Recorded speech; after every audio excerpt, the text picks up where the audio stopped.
welcome to another episode of Earning the Hate.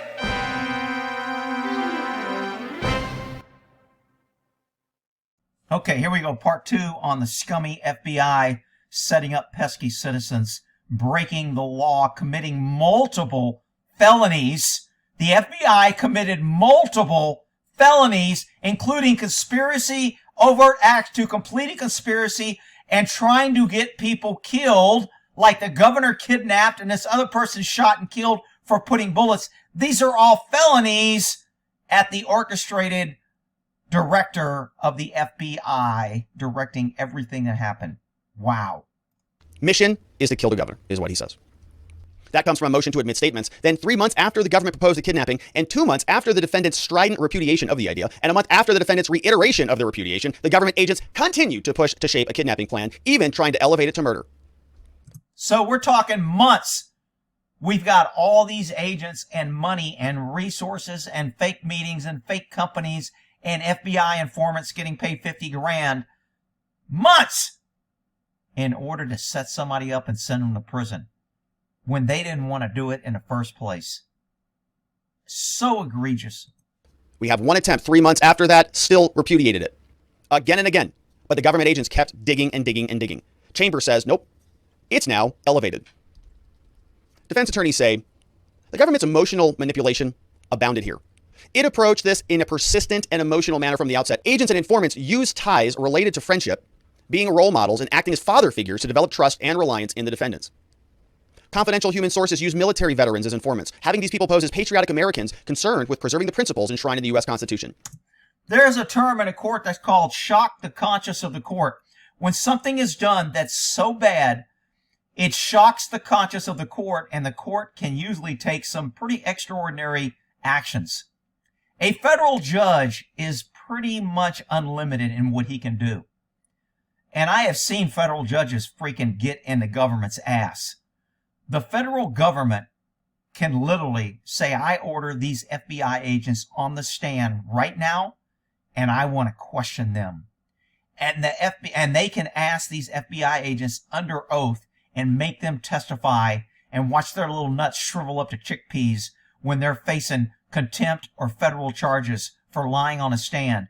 And he could get to the bottom of this. And I hope the federal judge who does and hears this hearing says, this is so outrageous, this shocks my conscience that we have federal agents doing this to citizens of this country like there's not enough crime we can go find. We have to literally set up and suggest and manipulate and try to get people, and we get involved in conspiracies where people could end up kidnapped or killed.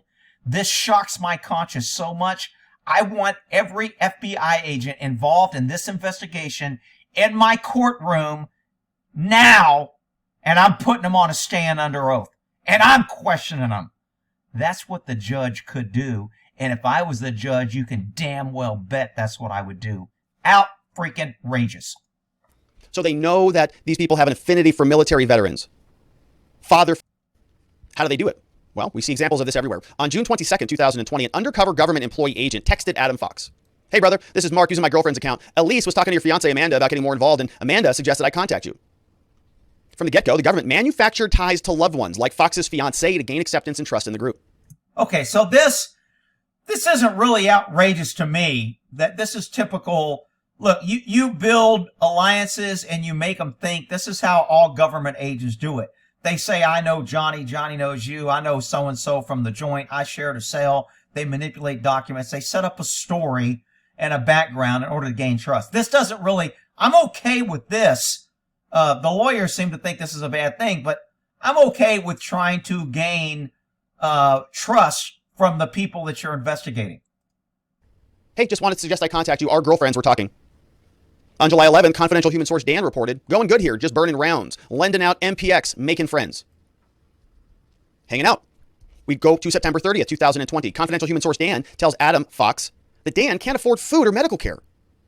He says he can't even purchase a pizza that costs less than $6. Dan, in reality, really received tens of thousands of dollars for his cooperation with the government, sometimes in envelopes filled with cash. He fostered a... Okay, so if you're reading this, this may sound really offensive.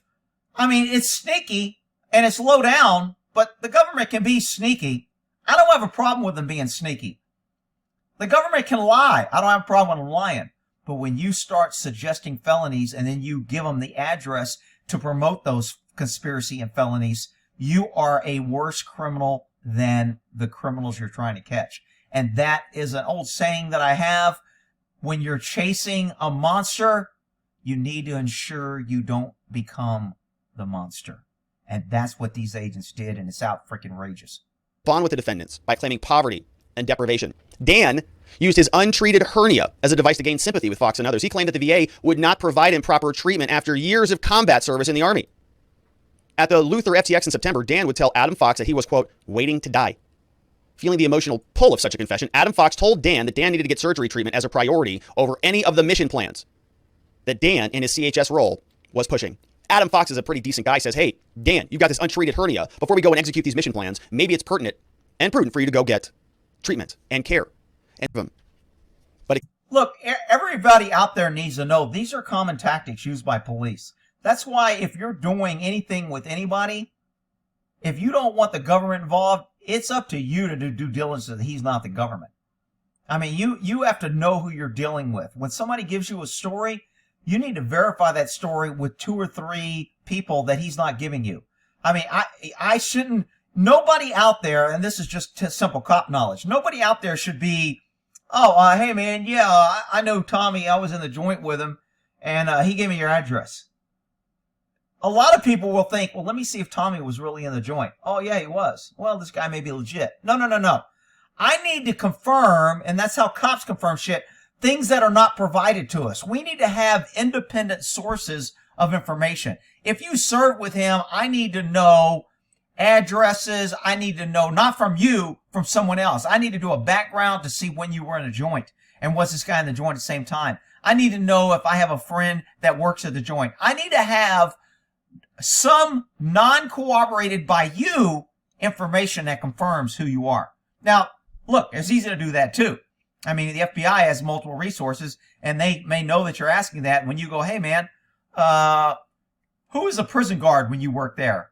He can give you a name, and then they can set up a phony account and have a prison guard with that name and put you in contact with that prison guard, who is also another FBI informant working for the FBI, and they may cooperate.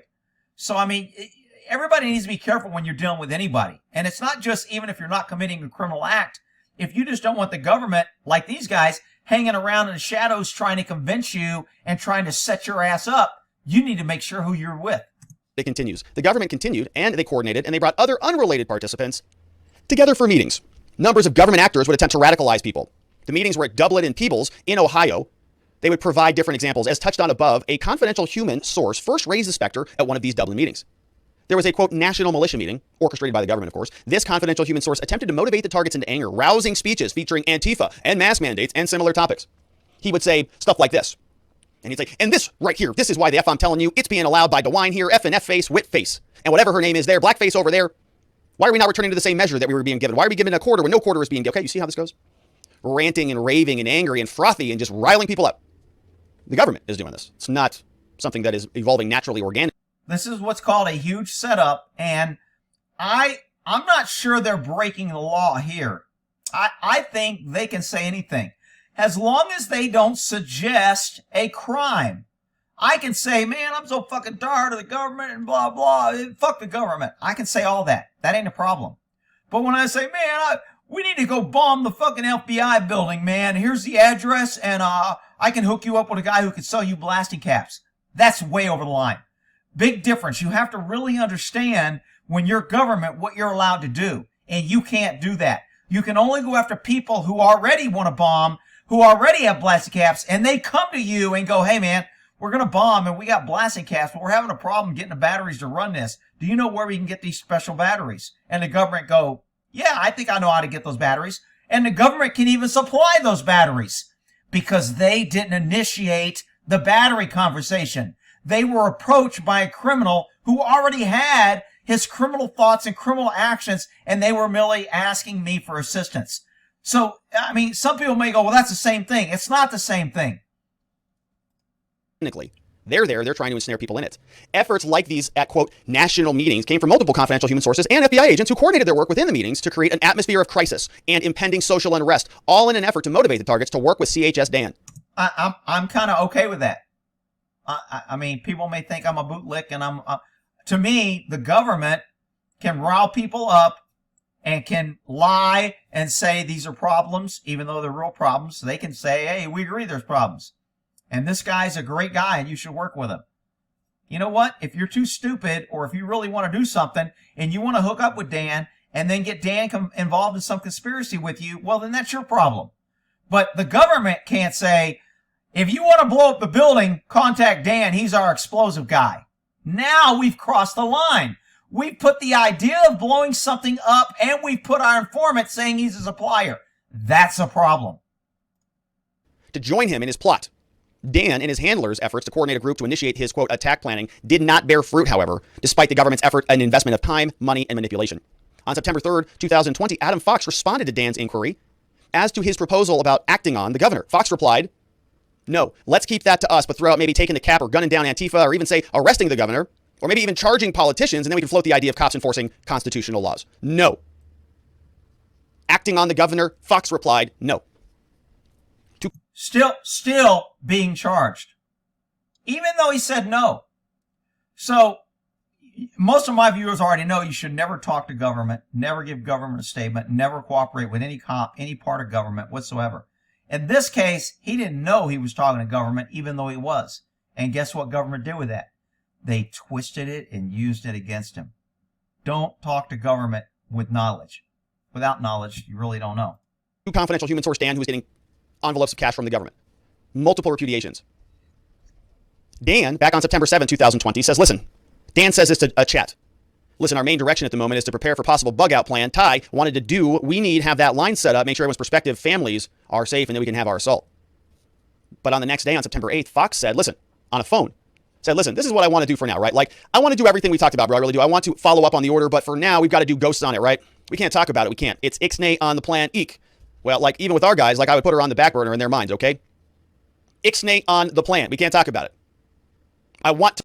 Now, this is somewhat of an incriminating statement, because now it appears that because it wasn't clear, and this guy thinks he's being smart, and he's talking on a phone that's being recorded by the government with a government agent, and he thinks he's being smart. Hey man, it's ixnay on the plan A, and dude, you know what?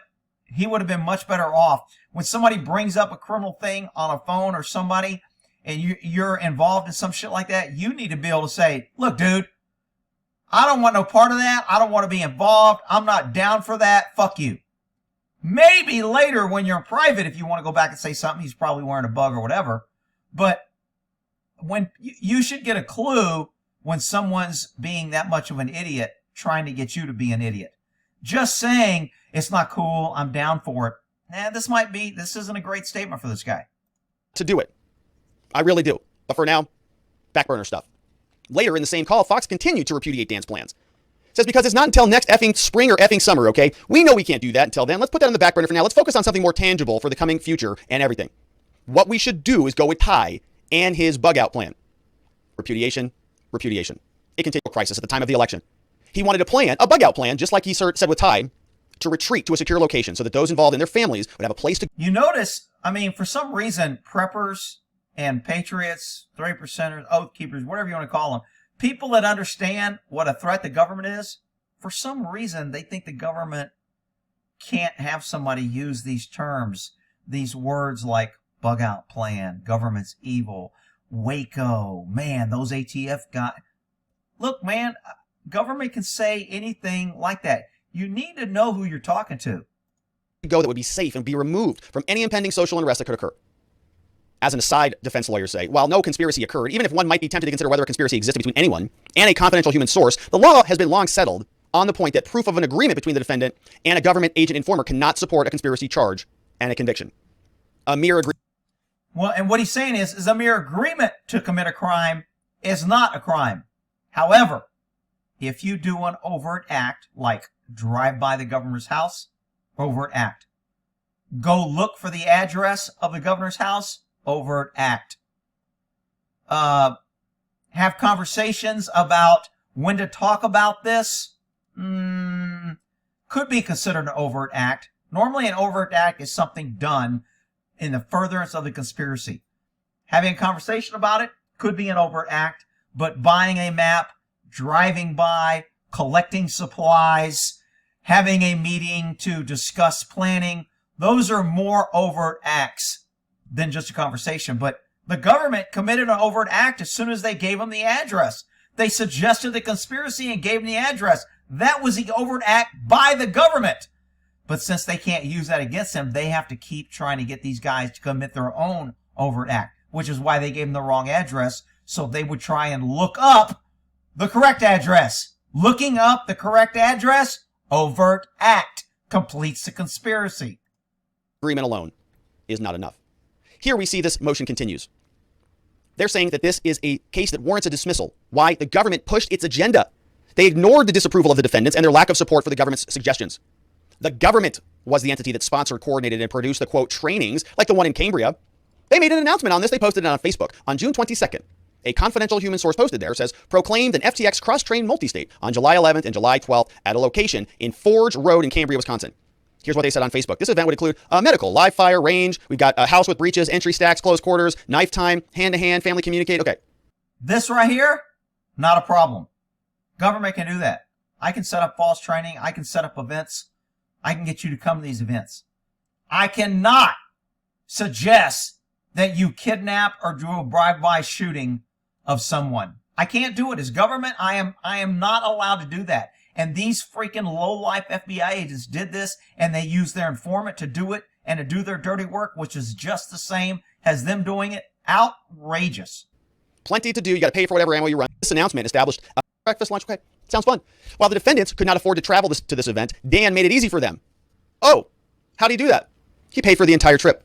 Dan paid for the entire trip. The same guy that couldn't afford a pizza. The same guy that won't get any medical treatment on his hernia. Who thinks this should have been a clue? Dan, who can't freaking buy a pizza, is now coming up with cash to pay for us to go to a training that the government set up. Is that wrong? Legally, is that wrong? I don't think it is. I think he's okay on this. Again, they step over the line when they put the criminal idea of committing a crime in the mind of somebody that did not already have it. Now, they're going to argue, well, because he went to the meeting, obviously he had it in his mind, and our informant may have misspoke. The informant didn't misspeak. They know exactly what they're doing. FBI agents have plenty of training on how to make sure you don't screw up an investigation by making that you become the initiator of criminal acts and then providing information to furtherance that act. Any cop knows that. So this is not a mistake of the informant, which is what they'll try to make it. Oh, Dan didn't understand. We never told him that. Dan's getting paid. He's going to say whatever the FBI and government wants him to. Outrageous. Yeah. He gets a big fat stack of government cash and decides to pay for everything. So he drives them out there, drove, paid for gas, paid for the tolls, paid for the rooms, paid for the meals. At the direction of the agents, he set out to get the defendants to this meeting. No matter the hurdles, a meeting arranged by another confidential human source. These confidential human sources provided all of the, quote, military-style training for that weekend in Wisconsin and elsewhere. None of the other participants had the qualifications or the specialized knowledge to do so. Okay, so although I said this wasn't illegal, this is really getting overboard on how much they're trying to set these guys up. I mean, they are putting tons of money in facilities, equipment, tolls, gas, rooms. I mean, paying the informants, setting up the training. The people doing this training were FBI informants getting paid by the FBI. I mean, this almost should piss a court off and go, look, you guys did a lot more than just follow up a lead and say, we think these guys are involved crimes and run an investigation on them. You guys pretty much use government funding to make it to where these guys couldn't not commit a crime, even if they tried. And in fact, they did try not to commit a crime because they didn't want to. This is just so egregious. I can't believe that a prosecutor, a U.S. attorney, allowed this to go through, which tells me they're just as crooked as the FBI. They all should be under the jail cell. These trainings help the government succeed in its aim to make the defendants look up to and admire its informants. Conditioning. On September 12th, as touched on above, Adam Fox exclaimed of Dan's hernia, says, man, we need to get Dan some medical attention. Yeah, his intestines are hanging out, man. He's one of the most level-headed and professional people I've ever met. He's a good teacher. And his Yeah, he's a good teacher. That tells me the level of knowledge in these idiots that they can't connect the dots, that Dan is way too helpful and way too money. And I mean, I wouldn't even, these FBI agents are pretty fucking stupid on several fronts. But to have your informant push something so hard usually sends up red flags with any real criminal who's been around. Like, dude, you got to be working for the government. You are way too anxious and you are doing way too much to make this happen. What is your hidden agenda? This guy, by real criminals, would have been snatched and grabbed and taken out to the woods and never found. And they would have made him talk. Because these agents are just, but agents always kind of say, fuck their informant. He's fucking doing it. He's a snitch. Even though we're paying him, we don't give a shit if he gets killed. Whatever. If he steps on his dick, who cares? I know these informants out there think that cops like you and that we're your buddies and we're friends. We just play friends and we just use you. If you're stupid enough to go in there and get us info, we'll use you and throw you a little cash. But if you get killed, ain't no freaking agent crying over your ass. guts are hanging out of his body. Can we help this man? They published an announcement saying that Fox was commanding officer of the Michigan 3%ers. This was a complete government fabrication. It was designed to further their plan. They were creating the whole story. We go back and we see a little bit of case law here. No one questions that the function of law enforcement is the prevention of crime, the apprehension of criminals. That function, though, does not include the manufacturing of a crime. While criminal activity may require stealth and strategy to appear in an investigation, to make it appear as necessary weapons, that they need these things to do their job, a different question presents itself when the criminal design originates from the officials of the government, and they implant in the mind of an innocent person the disposition to commit the alleged offense, and they induce its commission in order that they may prosecute. They cause it to happen. This is a classic entrapment. I mean, you can't get more classic entrapment of the government to set somebody up just so you can charge them. This is so up. And then they prosecute it. In such circumstances, they say, stealth and strategy become objectionable police methods. Just like a coerced confession, just like an unlawful search. Congress did not intend that its statutes were to be enforced by tempting innocent persons into violations. Absolutely. People break the law on their own. You don't have to coax them and induce them into doing it. Is already provided to the court, showing a lack of predisposition on the part of the defendants, meaning they didn't want to go and do this. They weren't predisposed to do this. And the separate filings that will address issues like the lack of relevance of their criminal histories. That's usually the first thing that comes out when you're trying to charge somebody and you're working an informant is, did the suspect or defendant, did they already have a predisposition for this crime, for this planning, and for carrying it out? Or did the government make that happen? I mean, we go to great steps to make sure that we don't get caught up in this entrapment net when you're out here working with informants and having them do shit for you. This is just so egregious. And the government's concentrated, assiduous efforts to initiate a scheme and an offense. One can hardly say that this investigation did not involve any, quote, creative activity on the part of the government. Pretty clear that it did. And the Sixth Circuit has been clear on this as well. No conviction may be had against one who has been induced by the government to commit a crime unless the government proves beyond a reasonable doubt that the defendant was predisposed to commit that crime. Here, say the defense lawyers, all evidence points to the lack of any subjective predisposition at the center of that inquiry. You have the defendants, several of them, saying specifically, we do not want to do that. Subjectively in their mind, they're saying, you can see that their internal intention was not to participate. Defense says the government cannot, quote, disown its informant's actions or their dogged efforts to overcome this lack of predisposition. They did what they did. Taking a look at another case in Sherman, the court commented that, although he was not being paid, the informant was an active government informer who had but recently been the instigator of at least 2 other prosecutions. Now, they're comparing that case to this case. In Sherman, they're saying an active government informant was not being paid, but he was a part of 2 other government prosecutions. Here they say, the FBI and Special Agent Impola, he testified in state court that Dan, confidential human source Dan, he earned over $50,000 for his work as an informant. So can you see how that might lead to some pretty biased? Okay, so it doesn't matter if an informant is getting paid or not. If you're a confidential informant, you don't have to be paid by the government in order to be their agent. As soon as you start taking actions on the request, order, suggestion, or handling of a government agent, police, sheriff, FBI, doesn't matter.